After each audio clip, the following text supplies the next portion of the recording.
Seja bem-vinda, seja bem-vindo a esse canal. Chegou agora, já se inscreve, compartilha esse vídeo, ative as notificações. A exposição do processo, ele trouxe muitas pessoas de um comiço de surpresa, decepção, desconfiança. Muitos não acreditam, mas o Daniel Mastral, ele era suspeito de ter induzido a esposa a... Ele era um homem inteligente, tinha muito conhecimento, mas esse é um outro lado da história do Daniel Mastral. Quando o pastor Caio ia dar o depoimento do qual ele temia, ele veio a tirar a própria vida. Então, isso está num processo que está em aberto. Assista esse vídeo até o final. Quero deixar aqui uma palavra para vocês que a nossa referência, apoio, tem que ser sempre Cristo. No cristianismo não pode haver ídolos e nem fãs, tá bom? Que Deus abençoe vocês. Está aí a leitura do processo, os créditos ao canal Rede Rio TV e você pode ir tirando as suas dúvidas aí através desse processo, tá bom? Pertinentes, que seja acolhido novo depoimento de Marcelo acerca dos fatos. Então o Ministério Público mandou a polícia fazer isso e aquilo e outras coisas mais que ela achar necessário. E depois de tudo isso colhido, chamar o seu Marcelo, Daniel, para que venha depor. É importante. Essa pessoa, ela mobilizou tantas outras. E a gente tem que ter responsabilidade. E a gente tem que aprender, a história tem que ensinar pra gente. O que aconteceu, quem era, por quê. Para que a gente fique esperto para outras coisas. E eu não sei... Cada um com a sua crença, eu tenho a minha. E hoje mesmo, eu estava conversando com Deus. Falei, tô muito cansada, muito mesmo. Muita coisa que se faz que vocês não têm noção. E ele falou assim, não, você vai cansada mesmo. Estava ouvindo uma palavra aqui. Vai cansada mesmo, que no caminho eu vou te sustentando, porque você tem umas coisas que eu quero que você vai fazer. E aí me aparecem essas situações aqui que são bem complexas, né? Mas vamos lá. Após a realização dessas diligências e outras que a dona autoridade policial entender pertinentes, que seja ouvido então Marcelo. Consigno que, em razão da testemunha ter pedido sigilo de seus dados, juntarei a estes autos digitais, ao processo digital, apenas o termo de declaração com os dados de qualificação omitidos. Telefone, nome, endereço, CPF, tal. Em cartório, por meio de petição física, juntaria as informações de qualificação e os demais dados fornecidos pela testemunha, porque em cartório os documentos dificilmente não, mas é mais difícil de vazarem, tá? Então fica mais protegido, assim, digamos. Devendo ser observado o regramento do provimento 32 de 2000. Por fim, anoto que o promotor de justiça da comarca, que possui atribuição em relação aos crimes dolosos contra a vida, declarou-se suspeito para prosseguir atuando na presente investigação, razão pela qual o procedimento foi remetido à 7ª Promotoria de Justiça de Barueri. O que aconteceu? Por que o promotor do Ministério Público, o que ia acusar o Daniel, ele se declarou incapaz de continuar aí acusando nessa situação? Pode ser vários motivos, tá? Vários motivos. Pode ser por problema pessoal, problema familiar dele, enfim, várias questões. Quem lembra da Lava Jato, que o desembargador lá, o Abel, se declarou impedido de julgar ali a situação. Então, tem vários casos. Aí vem outro promotor, tá? Agora, eu quero que vocês vejam, enquanto isso... É isso que eu ia fazer, na verdade. Enquanto isso, eu quero que vocês vejam um vídeo que o Daniel postou, agora com esses olhos, depois da morte da mulher dele, em seguida da morte da mulher dele, antes de eu trazer a parte final de hoje. Eu não sei se é mais bombástica do que tudo isso que eu já falei aqui, mas é bem bombástico.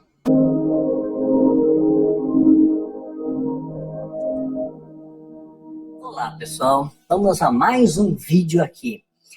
Hoje eu estou gravando esse vídeo no dia 2 de junho de 2021.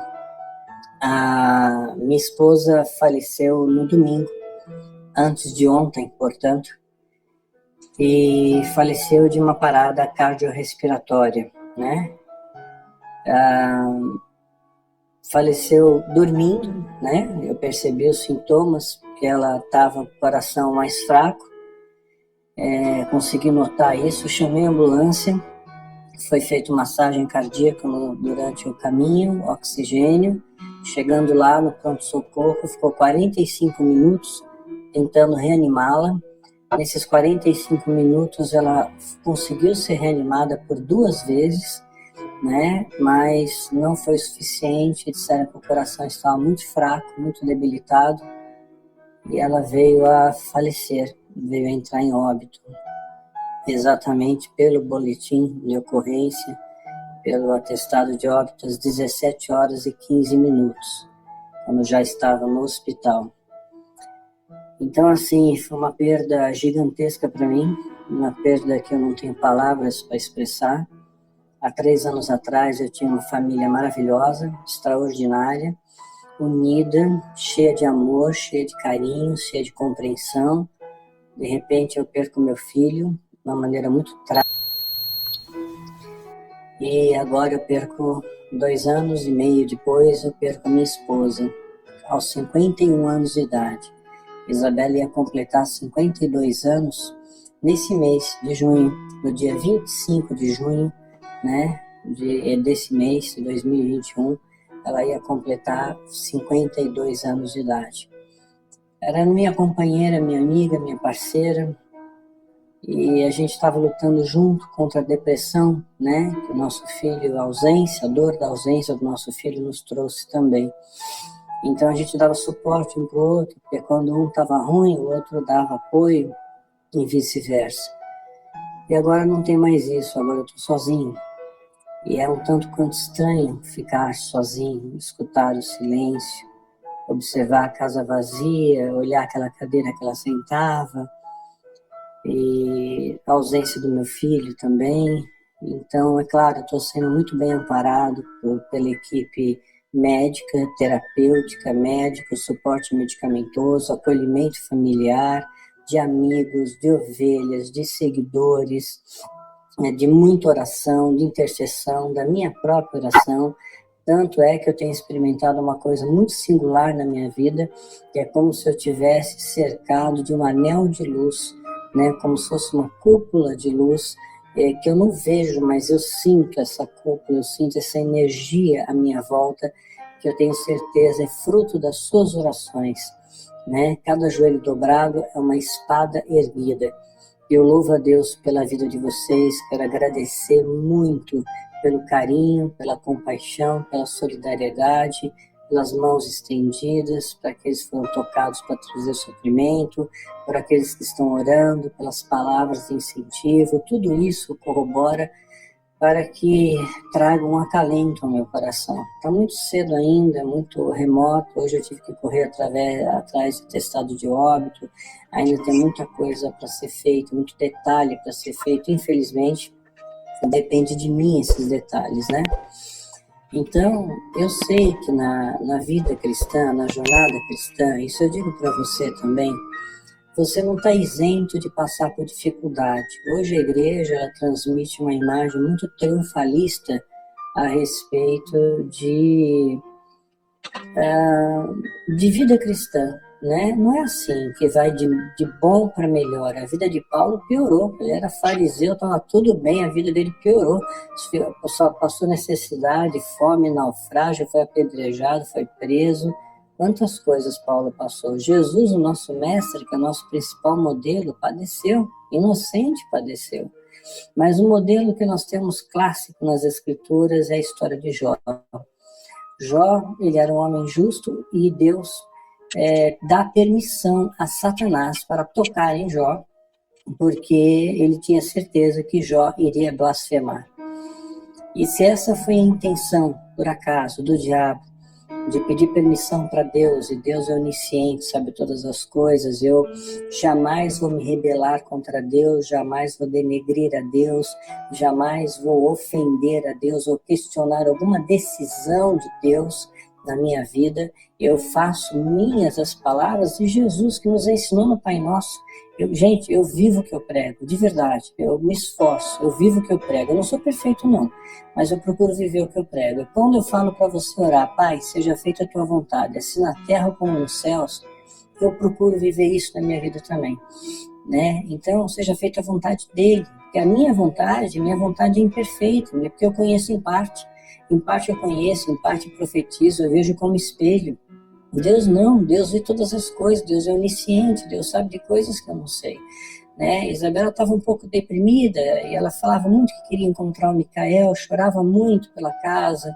Talvez Deus tenha levado ela, recolhido ela para ter um encontro com o Micael, né? E tenha me deixado aqui para terminar a missão que nós temos. Eu sei qual é a missão, mas não é uma coisa que se termina agora, é uma missão que vai levar ainda um tempo, né? Uns 3 anos. Né? Então é Deus que sabe de todas as coisas. Eu não estou prevendo a minha morte daqui a 3 anos de forma alguma. Estou apenas dizendo que Deus me deu uma missão e para cumprir essa missão que Deus me deu até o presente momento, eu sei que eu vou levar pelo menos uns 3 anos, né? Então eu sei que eu tenho uma longa jornada pela frente, sabe? Elias ficou abatido, né? E o anjo veio, tocou nele, come e bebe, porque longa será a tua jornada. E assim Deus tem feito comigo. Tem tocado no meu ombro, tem dizendo, come e bebe, porque longa será a tua jornada. Eu tenho muitas coisas para fazer ainda, eu não quero abandonar vocês, eu quero orientar vocês, eu quero guiar vocês pelas veredas da justiça do Senhor, para que vocês tomem as decisões assertivas em suas vidas, para que vocês, nos momentos que vai vir a grande pandemia, que vai começar a tribulação, eu quero estar aqui presente para guiá-los, né? Para orientar vocês, porque o que eu desejo para mim, eu desejo para você também, do mesmo jeito, né? Então não vai haver diferença. Então Jó não blasfemou. Eu jamais vou blasfemar também, jamais vou blasfemar, jamais vou questionar uma decisão de Deus, porque Deus ele é soberano, ele conhece todas as coisas, eu conheço em parte. E nem tudo nós vamos ficar sabendo. Deuteronômio 29 diz que as coisas encobertas pertencem ao Senhor, as reveladas a nós. Então tem coisas que nós não vamos saber, talvez porque nós não vamos entender também. Então só me resta aceitar. E o que eu peço então para Deus, né, para me ajudar nesse processo de aceitação, eu peço força, eu peço revitalização, eu peço restauração, eu peço que Deus continue suprindo as minhas necessidades, eu peço que Deus, né, me dê noites de sono reparadoras, sabe, que me traga paz no meu coração. É isso que eu peço para Deus, e que eu possa continuar sendo instrumento de bênção na vida de pessoas, na vida da sua vida, para que você seja bênção também, né? Então, se em algum momento você passou por alguma situação e chegou a pensar em, poxa, Deus não me ama, por que Deus, se Deus fosse bom, não faria isso comigo? Não reclama, não reclame, o que Deus faz é bom, Deus é bom, Ele é sempre bom. Nós que não entendemos a bondade dEle, a extensão e a profundidade do seu amor, Ele é onisciente, nós não somos. A gente vê um palmo à frente do nariz, Deus vê tudo, né? Então, eu amo muito Jesus, eu confio nele, porque eu sei que ele sabe o que faz. Eu espero mesmo para você também. Então, tem coisas que você não vai entender agora, mas vai entender talvez daqui a 3 anos, 2 anos, 6 meses, né? Um dia você vai entender. Nem que seja lá na glória, você vai entender. Você vai entender, né? Então, Deus, ele sabe todas as coisas, né?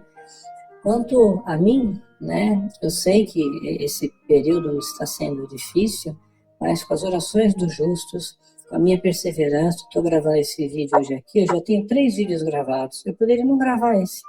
Tenho 3 vídeos gravados, poderia me dar de descanso praticamente 1 mês, mas eu não quero fazer isso, eu não quero parar de trabalhar, de servir ao Senhor, né? Servir ao Senhor é um prazer para mim.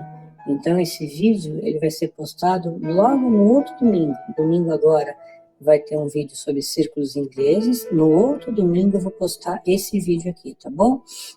Então, é interessante quando você está sendo cercado desse amor, dessa solidariedade, a gente deveria exercitar mais isso, né? Porque mesmo com todo o apoio que eu tenho, terapêutico, médico, medicamentoso, acolhimento familiar, orações, apoio das minhas ovelhas, as orações, elas fazem algo tremendo, elas fazem você sentir uma coisa muito especial no seu coração, né? Isso traz o conforto do Espírito Santo para você. Então eu posso até estar abatido, mas não derrotado jamais. ferido, sangrando, rastejando, como dizia Martin Luther King, mas mesmo assim prosseguindo. Desistir não é uma opção, nunca foi, nunca vai ser.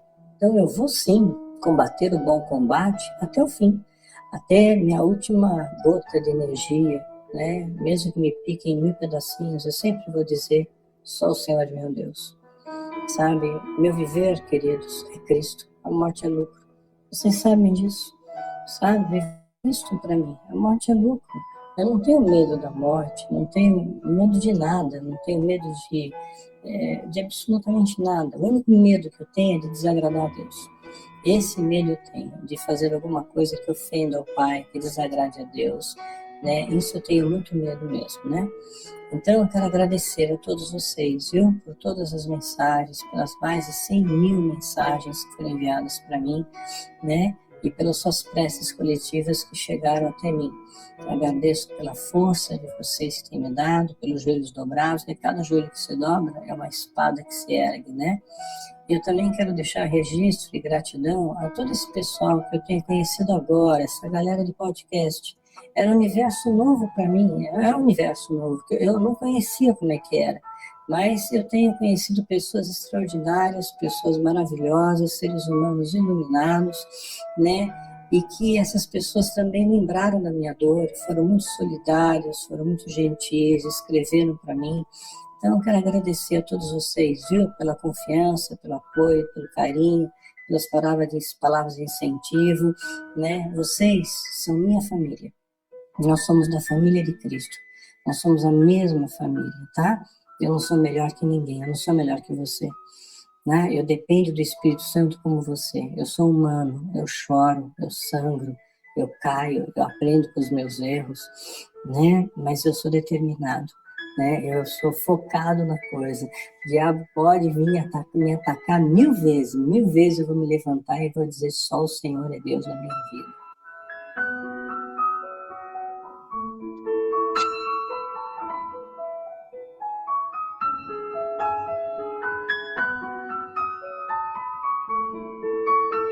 Vocês prestaram atenção que ele só se elogiou aí nesse livro? Se vocês prestarem atenção, ele fez clássico como o narcisista faz. Ficou o vídeo inteiro se elogiando, falando muito mansamente, só colocando virtudes para ele, como ele é forte, como ele é bom, como ele é maravilhoso, como Deus é bom, como ele é um homem de Deus, como ele suporta, sabe, que a fé de Jesus. E isso durava muito pouco, porque logo ele voltava a falar com prazer de satanismo, né? Eu não tenho nenhum porquê vir aqui ficar, no caso, se fosse, vejo fanáticos religiosos dele aí, enfim, fanáticos existem em qualquer lugar e a gente não vai se livrar disso, fanático de tudo. Então, pessoal, deixem o povo falar no chat, fiquem tranquilos, tá? Vamos levar o debate inteligente aqui, ignorem as pessoas que estão nessa coisa religiosa. Como eu disse aqui, eu tenho a minha crença, eu expresso ela às vezes, mas ela não tem nada a ver aqui com o inquérito, com o laudo. Existe uma investigação policial. Se ele morreu ou não, existe a investigação para entender o que aconteceu de fato com essa mulher. Então, assim, Deus vai julgar. Não, Deus julga lá de cima para quem crê em Deus. Aqui na Terra, está submetidos para os próprios cristãos às leis dos homens. Então, aqui, vamos raciocinar um pouquinho. Essa aqui eu estou tentando o fanático, tá? Eu estou tentando aqui, muita boa vontade. Então, assim, na Terra, a gente está mesmo submetida à lei da Terra, tá, gente? Deus ajuda em outras situações e tudo tal. Mas a gente, de fato, vai ser julgado aqui na Terra pelo homem, pelo juiz, pelo promotor. O delegado vai investigar, tá? Então, se ele morreu ou não, precisa se saber o que aconteceu com essa mulher, né? Então, assim, tem muitos casos de líderes religiosos muito famosos que fizeram história, que se vocês entrarem no site do Tribunal de Justiça Federal, meu Deus do céu, se eu abrir uma live aqui para falar, nossa senhora, vão derrubar meu canal aqui, porque são igrejas imensas. que cresceram sob a imagem de homens pseudo-santos que já morreram, né? É isso que eu estou falando. E que tinha ligação com o PCC. Então, assim, voltando aqui, eu estou conversando com o meu público, tá? Que é esclarecido, que sabe o que é um abuso psicológico, como é que começa, a maioria sabe, quem não sabe estuda, pesquisa. Para o fanático, eu não vou nem entrar nesse mérito. Então, assim, como é que começa isso? Ao ponto da mulher que é médica não redigir as próprias receitas ali, né? Não prescrever para ela mesma os próprios remédios, me pedir para uma amiga. Por que ela não queria fazer isso? Por que ele que conseguia, sem receita, e dava e ministrava para ela e dizia o que ela, que era médica, precisava tomar? A gente sabe o que o abuso psicológico faz com a mente de uma mulher, de um homem, aonde eles podem chegar por dependência emocional e uma série de tragédias. Perdeu o filho, ela já vinha lutando a barra com o filho, vê um filho depressivo com tão pouca idade, meu Deus do céu, é desesperador. Então você vai aceitando, a gente precisa ter empatia e entender, tá? A questão espiritual lá, ele vai ser julgado no plano espiritual, mas aqui existe o processo físico, tá? Que a lei, existe aqui uma Constituição Federal, um Código de Processo Penal, e é assim que acontece, e ele tá aqui, ó. Ele não está em segredo de justiça, tá? Não está em segredo de justiça, e qualquer advogado pode baixar para ver. Doeu, né, para os fanáticos, isso? Mas é isso. Desde o caso Flor de Lis, agora a gente entra nessa esfera, que é uma coisa da Bíblia, mas que eu trouxe para o investigativo, que é um lema meu aqui, que o nosso selo de livros que eu produzo, chama-se Lucas 12, que era o nome do inquérito que a doutora Ala Duarte instaurou no caso Flor de Lis para apurar. Que o lema é, Lucas 12, não há nada oculto que não venha a ser revelado. É igual uma investigação. É muito difícil, sabe? Que as coisas, pelo menos boa parte delas, não venha a ser revelada, né? O olho de... enfim, da justiça, de Deus, que vocês quiserem acreditar aí. Então, isso está acontecendo aqui agora por um motivo. Eu saí de uma live exausta, não sei, nada. Queria só terminar de fazer umas coisas que eu precisava fazer aqui, mas eu não podia ignorar esse fato, esse processo aí que me mandaram, tá? A mulher praticamente vivia em estado vegetativo. Praticamente servia de certo para revisar os livros dele só. Vocês acharam normal uma pessoa estar tão calma, tão bem, com uma pele tão boa? Um dia que eu já fico chupada, quase todo dia, na verdade, né? Então, gente, a gente tem que prestar atenção nessas coisas, mas tem mais coisa hoje. Tem mais bomba ainda. A maior delas vem agora, eu acho.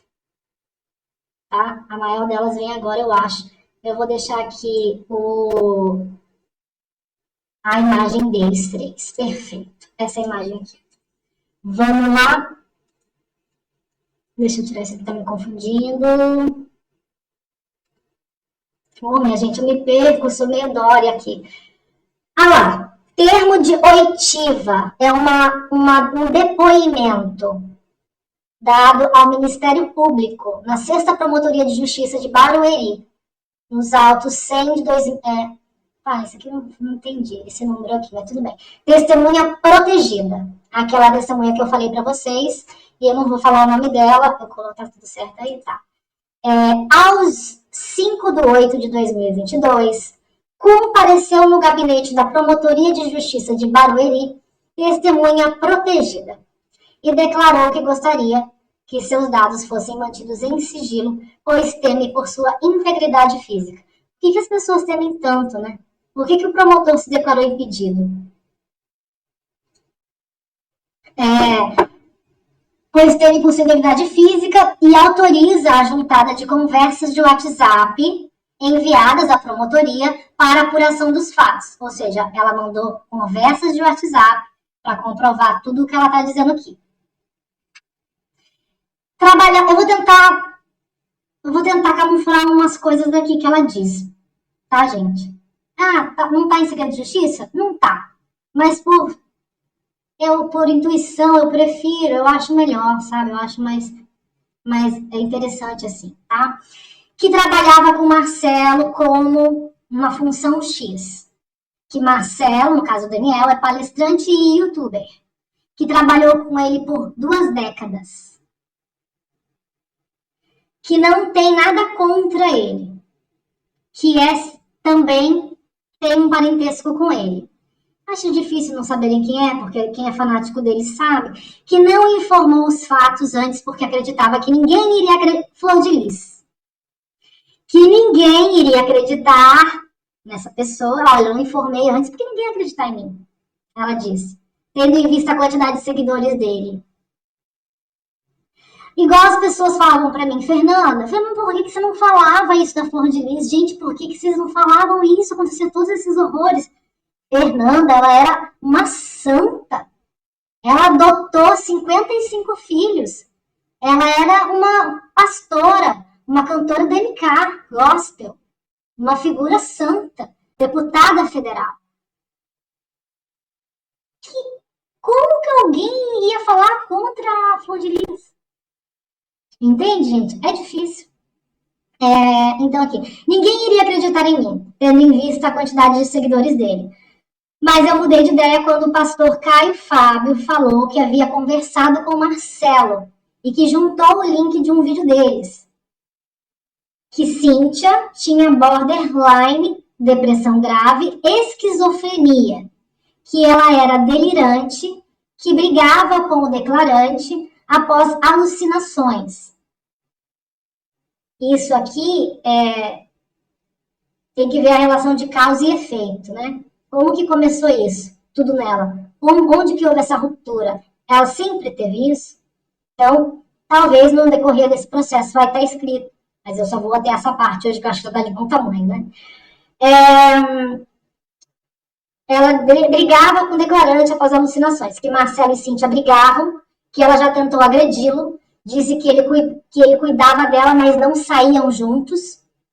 Porque assim, gente, inclusive eu li sobre isso hoje. O cara vai dando, vou postar esse vídeo depois nos stories, lá no Instagram. Enche a mulher de remédio, vive dando remédio pra ela. Pra você parece que ele tá cuidando de você, mas ele não tá cuidando, amor. O objetivo é outro. E mais não direi. Mas não saíam juntos. A declarante foi até o banco Bradesco com Marcelo para regularizar a conta que era conjunta com Cíntia. Ocasião em que presenciou Marcelo, Daniel Mastral, questionando o gerente sobre um seguro de vida de Cíntia. Que o gerente afirmou que, neste caso, cobertura. Que Marcelo começou a destratar a declarante, motivo pelo qual decidiu pedir demissão. Ela viu uma cena que ela ficou embrulhada no estômago dela e ela preferiu sair fora.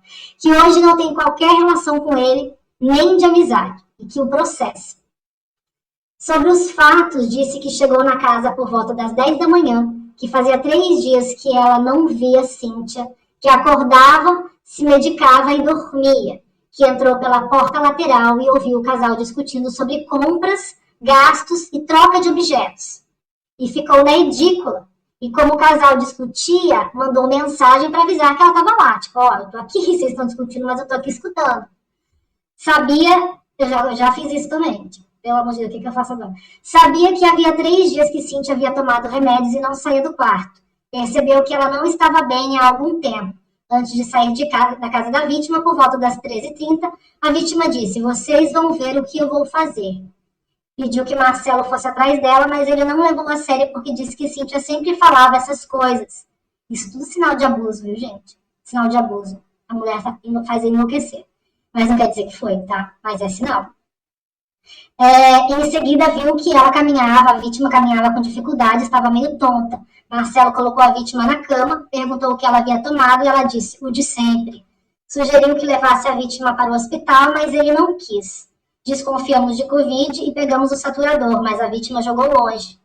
Marcelo auferiu a pressão da vítima e disse que estava ok. A saturação da vítima estava 92 para 93. Mediu novamente a saturação e ela estava oscilando entre 86 e 91. Sugeriu chamar a ambulância e o irmão do Marcelo, mas ele não quis. Que o táxi chegou e foi embora. E no caminho recebeu a mensagem do Marcelo com a saturação 92 e pressão 14 por 8.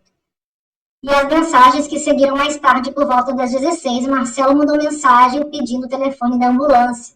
Perguntou se poderia chamar a ambulância e o irmão dele. Chamei a ambulância e fui até o hospital Albert Einstein, pois ele me falou que estava indo para lá. Prosseguiu dizendo que do hospital, estou tentando passar para primeira pessoa, como se fosse ela. Prosseguiu dizendo que no hospital encontrei um médico que me explicou que tentou reanimar a vítima por 2 vezes, mas que ela não resistiu. Quando voltávamos do hospital para a casa do Marcelo, pois a perícia estava esperando no local. Conversamos, o Marcelo, o irmão dele chamado Fulano e Fulana, esposa desse irmão, e eu sobre como isso aconteceu. Nessa oportunidade, Marcelo disse que quando a ambulância chegou, o enfermeiro, que acho que se chama também Marcelo, constatou que ela já estava ali na casa. O investigado contou que o enfermeiro sugeriu que a colocassem na ambulância como se ainda estivesse viva, para não terem problema. Isso foi o que o Marcelo contou para ela. Foi ideia do cara da ambulância, do enfermeiro. A ambulância que socorreu a vítima foi a ambulância do condomínio, que fica no portal. Indaguei Marcelo do porquê ele não ter socorrido antes a vítima, e ele só dizia que estava tudo bem. Vi um vídeo do pastor Caio Fábio, cuja qualificação está na minha representação, onde ele disse que o Marcelo confidenciou que monitorou a morte de Cíntia. Acredita que ele quisesse que sua esposa, pois ele reclamava muito dela. Entende que Marcelo deveria ter tido mais cuidado com a vítima, pois pelo menos 5 vezes ela já investigada. Marcelo comprava medicamentos controlados sem receita e os deixava em local de acesso para a vítima. Por fim, após 15 dias do falecimento de Cíntia, e agora eu vou encerrar, Marcelo já estava namorando uma moça chamada Elizabeth. Marcelo já fatos apurados em BO, comprovados em boletim de ocorrência registrados na capital, São Paulo. É isso, minha gente. Acho que estamos bem de conteúdo, tem bastante conteúdo nessa live, tá? Vocês podem procurar quem quiser se aprofundar mais aí, provavelmente os outros canais vão fazer isso, e vão estender o inquérito. Eu vou trazer, tá? Rafael Rodrigo. Vamos ler uma alucinação, só pra gente ter um exemplo aqui. Por que do nada o cara morre e alguém vem falar tudo isso contra ele justo agora? Destruírem a imagem dele para proteger os assassinos. O que você tá tomando, filho? Porque ele é investigado, já tem um processo e as pessoas precisam saber quem são as pessoas, né? A sociedade precisa aprender enxergar os próprios erros, enfim, por uma série de coisas. E aí também tem outras questões que são coisas minhas aí, crenças minhas. Tá? Ele não está aqui para se defender porque estava próximo do depoimento do Caio Fábio, que ele temia muito esse depoimento, esse novo depoimento, segundo dizem, e tirou. Tá? Então, assim, é um processo, a gente vai continuar trazendo aqui outras partes do processo, conforme eu for tomando conhecimento, eu for tendo tempo de lê-lo. Tá bom? É isso. Quem não quiser, quem acha que ele não está aqui para se defender, que não tem que falar dele, por que vocês falam, então, tanta coisa de gente que já morreu? Por que vocês fazem conteúdo sobre as pessoas que já morreram? Né? Por que vocês falam aí de tanta gente que já morreu? É bom, né? Porque a história precisa se contar. A gente precisa entender o que vivemos, quem era quem. E é isso, a gente aprender com isso. Vocês viram quanta coisa tem nessa live aqui? Muita coisa.